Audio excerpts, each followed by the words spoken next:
ఎప్పుడైనా సరే ఏదైనా అకస్మాత్తుగా చూడకూడదు చూసామనుకోండి, ఎలా ఇప్పటికిప్పుడు స్నానం చేయడానికి అవకాశం లేదు, ఎలాగ మరి చాలా దోషభూయిష్టమైన విషయం చూశానే, ఈ పాపం పోవాలంటే అనుకున్నాను అనుకోండి, వెంటనే ఏమిటంటే గరికిని ముట్టుకుంటే చాలు పోతుంది.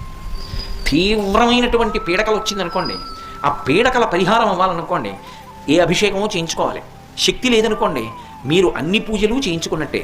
స్నానం చేసి ఒకసారి గరికని ముట్టుకుంటే చాలు, స్నానం చేయకపోయినా చెప్పులు ఇప్పి గరికను ఒకసారి ముట్టుకుంటే చాలు.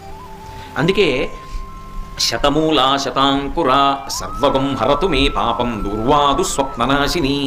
ఓ శతమూలా శతాంకురా, నువ్వు అనేకమైన వేర్లతో ముందుకెడుతుంటావు, అటువంటి అంకురా నిన్ను ముట్టుకుంటున్నాను. దీనివల్ల ఏమవుతోంది?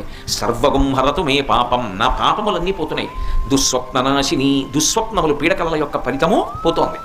అటువంటి గరిక విఘ్నేశ్వరుడి పాదముల మీద వేసి తీసి కళ్ళకద్దుకుని తల మీద పెట్టుకున్నారనుకోండి, విఘ్నములన్నింటినీ కూడా తీసేస్తాడు.